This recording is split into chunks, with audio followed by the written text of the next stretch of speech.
Real number वास्तविक संख्या में क्या क्या स्टडी जो है वो आपको करना था।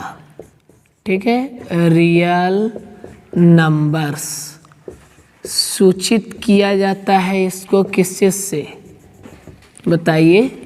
आर से, बड़ा वाला आर से रियल नंबर को सूचित जो है वो किया जाता है। अभी तक एग्ज़ाम में जो सवाल पूछा है वास्तविक संख्या में, वो क्या क्या सवाल पूछा है एग्ज़ाम में? एग्ज़ाम में एक तो आपको दे दिया है रेकरिंग वाला सवाल, ठीक है ना, सवाल है रेकरिंग वाला और बदलना है आपको परिमेय में। पहला रेकरिंग वाला सवाल को बदलना है परिमेय में। फिर आपको मुख्य रूप से अपरिमेय या परिमेय पहचानने के लिए देता है। ठीक है, ऑब्जेक्टिव में जो देगा 4 गो ऑप्शन दे देगा, कौन परिमेय है कौन अपरिमेय है, इसको क्या करना है? पहचानना है। ठीक है, इसके बाद जो है वो आपका क्या है आगे, तो रेकरिंग वाला को परिमेय में परिमेय अपरिमेय पहचानना। सब्जेक्टिव में देखिएगा तो इस तरह का सवाल देगा कि √3 एक अपरिमेय संख्या है, सिद्ध कीजिए। ठीक है, ये सब सिद्ध करने के लिए पूछता है, बैठिए। ठीक है ना, तो √3 अपरिमेय संख्या, इसको सिद्ध कीजिए। या और भी अदर चीज़ जो है वो आपका पूछता है क्या? √3 के जगह पे कभी ऐसा सवाल भी आ जाता है 2 - √2 एक अपरिमेय संख्या है, इसको प्रूफ कीजिए। ठीक है, तो इस तरह का सवाल जो है वो आपका एग्ज़ाम में पूछा जाता है। ठीक है, परीक्षा में पूछा जाता है। इस तरह का अपरिमेय परिमेय पहचानना, रेकरिंग वाले को परिमेय में बदलना, ये चौथा तरह का जो है वो आपका सवाल जो है वो आपका हो गया। और मेरे पास यहाँ पे क्वेश्चन पेपर है, तो उसमें जो है वास्तविक संख्या से एक LCM HCF पर भी सवाल पूछा जाता है। LCM HCF पर और सवाल पूछा जाता है शांत अशांत पर। ठीक है ना, शांत अशांत पर आपका जो है वो सवाल पूछा जाता है। और एक इस फॉर्मूला पर 2 नंबर का गुना बराबर दोनों का LCM गुने दोनों का HCF। वास्तविक संख्या में यदि ये 7 चीज़ जानते हैं तो मेरा अनुमान है कि आपको परीक्षा में एक भी सवाल जो है वो छूटेगा नहीं। ये 7 चीज़ जानते हैं।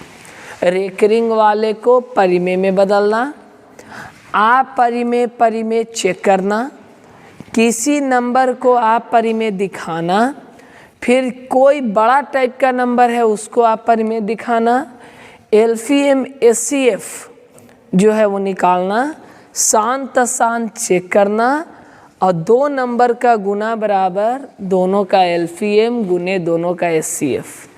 यदि इतना चीज़ आप जानते हैं तो फिर आपको वास्तविक संख्या में एक भी सवाल छूटेगा नहीं।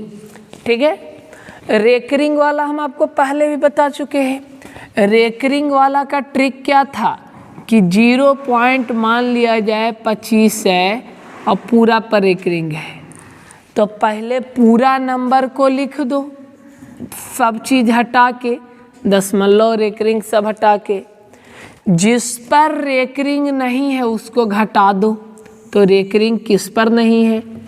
0 पर। 10 लिखो 2 बार, 10 लिखो 2 बार। पहलका बार जो 10 लिखे हो उसमें भी पावर लगाना है और यहाँ भी पावर लगाना है, दोनों जगह आपको पावर लगाना है। कैसे लगाएंगे पावर? तो पहलका वाला में दशमलव के बाद जितना नंबर है सब गिन लो, तो यहाँ 2 नंबर है, तो पहिलका वाला में दशमलव के बाद 2 नंबर, और यहाँ गिनना है दशमलव के बाद जिस पर रेकरिंग ना हो। ध्यान सुनो, दशमलव के बाद भी हो और जिस पर रेकरिंग ना हो। तो रेकरिंग ना है दशमलव के बाद, दोनों पर रेकरिंग है, तो रेकरिंग ना वाला 0। तो ये हो जाता है क्या, 0 25 का मतलब आगे वाला 0 का कोई वैल्यू नहीं, तो बचा 25 में से 0 गया 25, 10 का पावर 2 मतलब 10 का पावर 2 मतलब 100, ठीक है, और 100 में से 1 जाएगा तो 99। ये आपका आंसर जो पहले भी हम आपको प्रैक्टिस करवा चुके हैं। 2018 में एक सवाल पूछा है 0.32 और 2 पर खाली रेकरिंग, ठीक है, केवल 2 पर है रेकरिंग। कैसे बनेगा, तो पूरा नंबर को लिख दीजिए 032, घाटेगा कौन, तो रेकरिंग ना है जिस पर, तो 0 पर भी ना है और 3 पर भी नहीं है, तो ये 0 3 घटेगा। अब 10 पर पावर दशमलव के बाद कितना नंबर बोलो, 2, तो दशमलव के बाद 2, और दशमलव के बाद रेकरिंग ना हो तो 1 है ना, ये गो 3 है ना जिस पर रेकरिंग, यहाँ 1 को नहीं था तो लिखे थे 0, ठीक है। तो यहाँ क्या होगा, 32 में से 3 जाएगा 29, और 10 का स्क्वायर 100 में से 10 घटेगा तो 90, 29/90 आंसर। आप चाहिएगा तो 29 पे भाग दे दीजिए 90 से, चेक कर लीजिए ना भाग दे के, तो ये 0.32 पर रेकरिंग है, मतलब ये जो 2 है ना ये बार बार आवेगा, 2 2 2 2 2, जब तक भाग देते रहिए तब तक। पूरा कॉपी भी भर दीजिएगा ना, तो ये जो है गायब नहीं होगा। समझ रहे हैं ना बात को। तो ये रेकरिंग वाला तो आपको पहले से प्रैक्टिस जो है वो करवाया जा चुका है, समझ रहे हैं, ये पहले से प्रैक्टिस आपका करवाया जा चुका है। आप परिमेय जो है वो चेक करना है, ठीक है। यदि किन्हीं को लिखना होगा तो उनको लिखने और समझने का काम रिवीजन में एक साथ करना पड़ेगा, क्योंकि हम कोशिश करेंगे कि एक क्लास में पूरा जो है वो क्या हो जाए, समाप्त हो जाए। तो यदि आपको लिखने का इच्छा होगा कहीं पे, तो लिखने वाला काम आपको एक साथ करना हो। देखिए, परिमेय संख्या कहते किसको हैं, परिमेय। तो परिमेय कहा जाता है जानते किसको, कि जो रहे किस रूप में, P/Q के रूप में, और खाली P/Q के रूप में ना रहे, ऊपर वाला भी हो पूर्णांक और नीचे वाला भी हो क्या, पूर्णांक, और कभी भी नीचे 0 ना हो। नीचे 0 नहीं होना चाहिए, ऊपर हो कोई दिक्कत नहीं है। पूर्णांक किसको कहते हैं सर, पूर्णांक, तो याद रखिएगा 0 के बाद वाला जो पूरा पूरा अंक है वो, 0 के पहले वाला जो पूरा पूरा अंक है वो, ये सब कहलाता है आपका पूर्णांक। 0 के बाद 1 2 3 ये पूरा पूरा अंक हो उसको कहेंगे पूर्णांक। माने बीच वाला ना ले सकते, अब 0 और 1 के बीच में होता आधा, तो वो पूर्णांक नहीं है, वो पूर्णांक नहीं है, तो याद रखिएगा। तो परिमेय का क्या पहचान है कि P/Q के रूप में हो, दोनों पूर्णांक हो, तो पूर्णांक में तो नीचे 0 भी आ जा सकता है, लेकिन नीचे 0 नहीं होना चाहिए, ठीक है, नीचे 0। यदि नीचे 0 हो गया ऐसे, तो ई सीधे बोल दीजिए अपरिमेय है। अपरिमेय का कहिए, सीधे बोल दीजिए अवास्तविक है, ये वास्तविक है, ये नहीं, इसका माने नहीं निकलेगा, समझे। वास्तविक है ही नहीं, मतलब अवास्तविक मतलब काल्पनिक है, ठीक है। ऊपर 0 रहता और नीचे 5 रहता कोई दिक्कत नहीं, परिमेय है, ठीक है, क्योंकि इसका आंसर आएगा 0, ठीक है, इसका आंसर आएगा क्या, 0। अब आप यहाँ भाग दीजिए अब 5 में 0 से, तो 0 के पहाड़ा में कहीं 5 नहीं आएगा, लेकिन 5 के पहाड़ा में 0 आ जाएगा। कैसे, तो 5 का पहाड़ा पढ़िए 0 बार, कितना बार पढ़िए, 0 बार, 0 आवेगा। 10 का पहाड़ा भी 0 बार पढ़िए 0 आवेगा, ठीक है। तो हम लोग सर 10 का पहाड़ा 1 से शुरू करते थे सर, 0 तो हम लोग आज तक पढ़वे नहीं किए। तो आप पढ़िए, ठीक है। आगे जा कर के कंपटीशन में 1.5 वाला भी पहाड़ा पड़ेगा, ठीक है। हाँ, 1.5 का 1.5, 1.5 दूना 1.5, 1.5 नहीं 3, ठीक है। तो याद रखिएगा, क्या याद रखना है कि आपका ये हो गया परिमेय चेक करना है। तो ऊपर भी पूर्णांक नीचे भी पूर्णांक तो कहेंगे हम उसको परिमेय, और ऊपर पूर्णांक है और नीचे पूर्णांक न है। √2 पूरा अंक नहीं है, तो सर 2 तो है सर, तो रूट जब लग गया मैंने वर्गमूल, और वर्गमूल जब 2 का निकालिएगा ना तो 1.414, और इतना मैंने नंबर आवेगा ना पीछे, ये तो लगभग में है 1.414। ये कभी काटवे नहीं करता है, जानते हैं, काट भी जाता ना तो परिमेय हो जाता। अब पूछे कैसे काट जाता, यदि मान लिया 1.414 पर रुक जाता तो यहाँ से पॉइंट हटा के नीचे 1000 कर देते, तो ऊपर भी पूर्णांक और नीचे भी पूर्णांक, और 0 नहीं होता तो काट जाता। तो याद रखिए कि हो जाता, लेकिन √2 का आप निकालिएगा ना जब वर्गमूल, तो जब तक निकालते रहिए, जितना आपके पास लंबा कॉपी है, 1 किलोमीटर 2 किलोमीटर लंबा पेज है, निकालते रहिए, ठीक है। आंसर पूरा कट के कभी निकलेगा नहीं, समझ आ रहा है ना बात। टोपी वाली महिला लड़की, ठीक है। तो याद रखिएगा क्या कि ये आपका हो गया परिमेय और अपरिमेय। तो जिसका पूरा ना निकलेगा वह परिमेय, और जिससे पूरा नंबर है परिमेय। अच्छा, सिंपल ऐसे याद रखिए ना कि जहाँ रूट वाला नज़र आ जाए, चाहे ऊपरे चाहे नीचे, वो अपरिमेय। तो सर ओकरा में गड़बड़ भी हो जाएगा। का गड़बड़ हो जाएगा, पहले देखिएगा कहीं वो रूट वाला काट तो ना रहा है। जैसे कभी कभी दे देगा सवाल ऐसे 7√8/√2। अब 8 को यदि तोड़िएगा अंदर तो 8 टूटेगा अंदर, जानते 4 × 2, और नीचे बचेगा √2, 4 के वर्गमूल 2, और बचेगा यहाँ गुना होगा और नीचे √2। तो ये तो √2 कट गया, बच गया 7 दूना 14, और 14 माने 14/1। ये तो ऊपर भी पूर्णांक और नीचे भी पूर्णांक। तो सर तो बोले थे कि जने जने रूट रहेगा वो अपरिमेय हो जाएगा। तो थोड़ा दिमाग भी लगाइएगा, ठीक है। मैथ खाली नहीं, दिल से फैसला नहीं ले लेना है कि सर के बात जो है सिर आँखों पर, ठीक है। तो सिर आँख पर ले लीजिएगा तब बिना हाथ पैर के नंबर आ जाएगा। आप सोचिएगा 1, वहाँ मिलेगा कितना 0, ठीक है ना, लड्डू मिलेगा। तो याद रखिएगा कि ये भी चेक कीजिएगा कि कहीं वो जो रूट वाला है उसका काटने का तो कोई चांस नहीं है। यदि वो कट गया, समझ ना बात को, यदि वो कट गया तब तो फिर वो जो है दिख रहा है अपरिमेय जैसा, लेकिन हो जाएगा किसके जैसा, परिमेय जैसा। तो परिमेय अपरिमेय का पहचान जो है वो आपका क्या हो गया, खत्म हो गया। √3 एक अपरिमेय संख्या है, सिद्ध करना है। कैसे √3 एक अपरिमेय संख्या है, इसको आपको जो है वो क्या करना है, सिद्ध करना है। तो किसी को अपरिमेय सिद्ध करना है, उसको पहले मान लो कि परिमेय है। क्या मान लो, परिमेय है।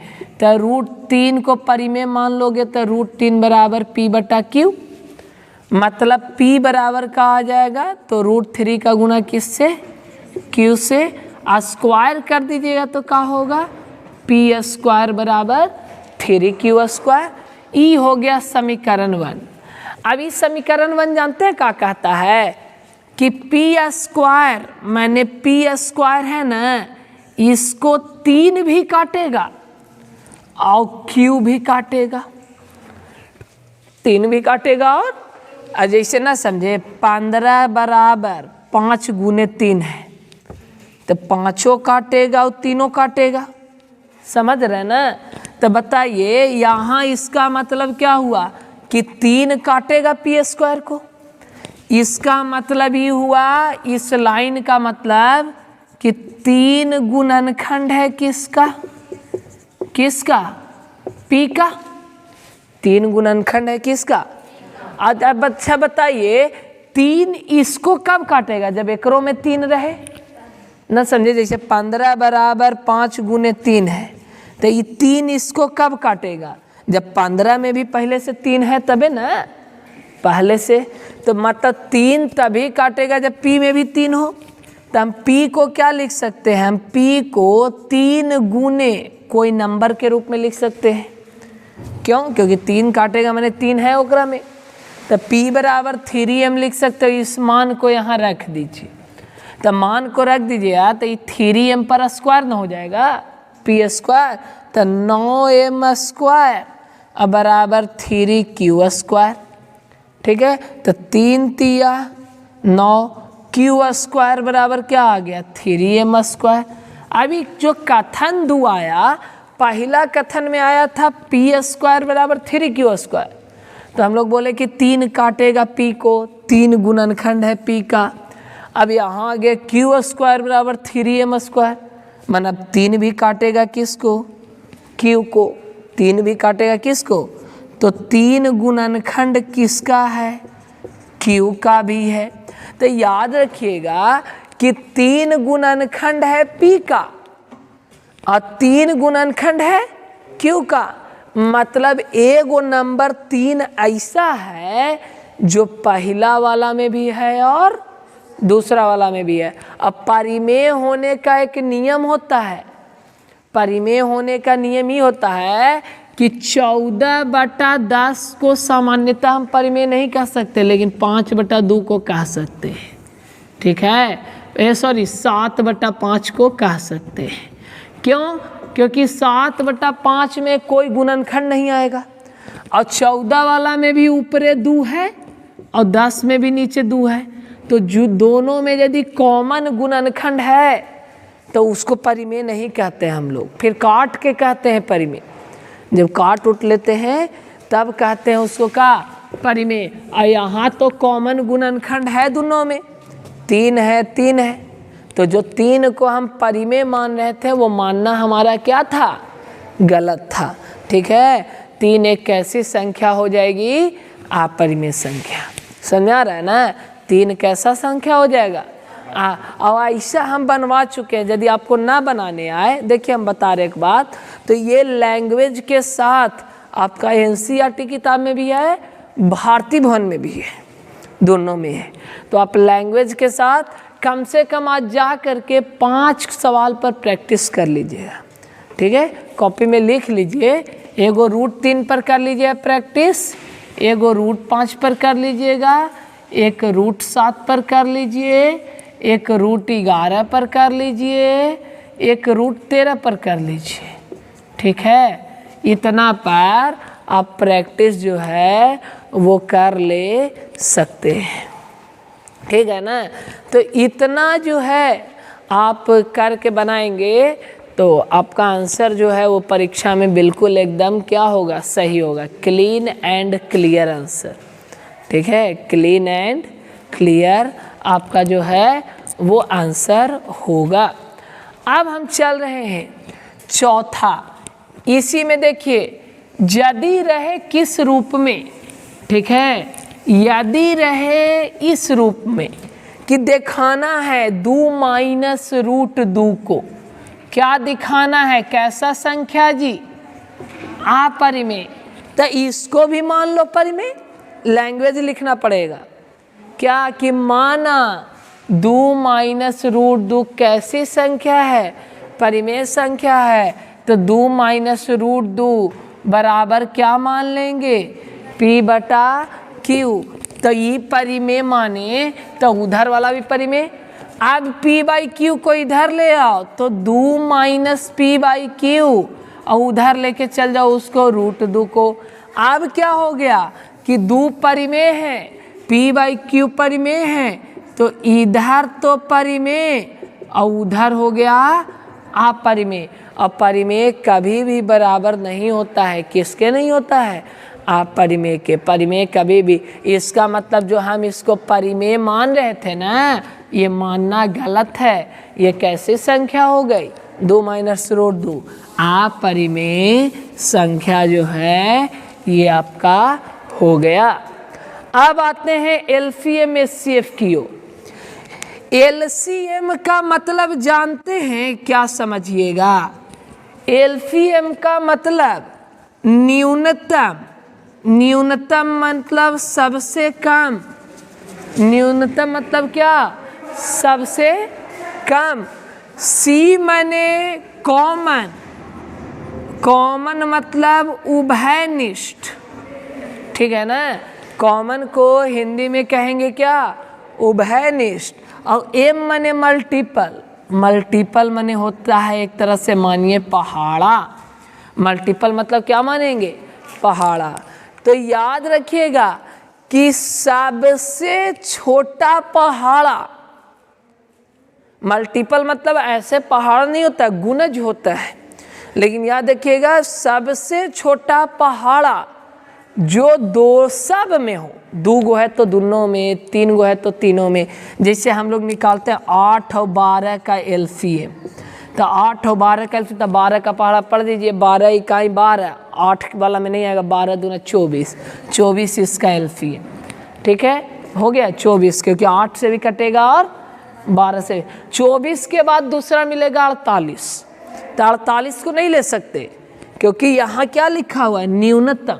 न्यूनतम माने सबसे का। ऐसे तो दोनों के पहाड़ा में से 0 आएगा। 0 बार पढ़िए, 8 का पहाड़ा 0 बार 0, 12 का पहाड़ा, तो वो नहीं ले सकते। 0 नहीं, शुरू कहाँ से करना है? कम से कम 1 से। अच्छा 5 और यदि 12 का लेना है तो इसमें तो डायरेक्ट गुना हो जाता है। 12 × 5 = 60, कहेगी दोनों तो कटेगा नहीं किसी से। 4 और 6 का एलसीएम लेना है 12। 6 वाला पढ़ दीजिए, 6 दूना 12, एक बार में तो होगा नहीं। ठीक है, इसी तरह से यदि 10 और 12 का लेना है तो 12 वाला पढ़िए। 12 × 5 = 60, 60 से पहले ना आएगा कोई, 60 से पहले कोई नहीं आएगा, क्योंकि 10 से तो वही कटेगा जिसके अंत में 0 हो। ठीक है, जिसके अंत में क्या हो? 0। अब 12 का पहाड़ा में 5 बार में, तो एलसीएम का मतलब समझ गए ना। एलसीएम का मतलब क्या? सबसे छोटा पहाड़ा जो कॉमन हो। कॉमन होने का मतलब समझ रहे हैं? जो दोनों में हो। ठीक है, इसके बाद आ जाइए किस में? एचसीएफ में। इसके बाद किस में आ जाइए? एचसीएफ में। एचसीएफ में क्या होता है? तो हाईएस्ट। हाईएस्ट माने सबसे बड़ा, और कॉमन मतलब वही उभयनिष्ठ माने सब में हो, और फैक्टर मतलब होता है गुणनखंड। फैक्टर मतलब क्या होता है? ऐसा नंबर जो सबसे बड़ा हो सब में हो, माने सब के काट भी दे और सबसे बड़ा भी हो। जैसे 8 और 12 का एचसीएफ निकालना है, तो 8 और 12 को 2 भी काट सकता है, 4 भी काट सकता है, लेकिन सबसे बड़ा कौन है काटने वाला? 4। सबसे बड़ा कौन है? 4। तो इसका एचसीएफ होगा 4। 4 से बड़ा खोजिए जो दोनों को काट दे। 4 से बड़ा खोजना है जो दोनों को काट दे। हमको तो नहीं लगता कोई है कि जो दोनों 8 को भी काट दे और 12 को भी काट दे। 4 और 6 का एचसीएफ होगा 2। क्यों? क्योंकि 2 से बड़ा कोई मिलवे नहीं करेगा जो दोनों को काट दे। ठीक है ना। तो सबसे बड़ा उभयनिष्ठ गुणनखंड। गुणनखंड मतलब याद रखिए काटने वाली संख्या। यदि अर्थ आपको पता है तो आप ऐसे निकालिए। हम लोग एचसीएफ निकाले जाते कहीं। अब देखिए ये दोनों नंबर का गुना कीजिएगा ना, 8 × 12, दोनों का गुना आप कीजिए 8 × 12, तो दोनों का एलसीएम कितना था? 24, और दोनों का एचसीएफ कितना था? देखिए इधर भी 12 8 96, उधर भी 24 चौको 96। तो कहाँ हम देख रहे हैं कि 2 नंबर का गुना बराबर दोनों का एलसीएम और गुने दोनों का। अब बताइए इसमें कोई भी 3 गो दे देगा तो चौथा निकालना है। चौथा क्या करना है? अब मान लिया जाए ए दुगनो नंबर दे दिया, एलसीएम दे दिया, एचसीएफ निकालते हैं, एलसीएम को इधर ले आइए तो इधर आएगा तो भाग में आ जाएगा, ठीक है।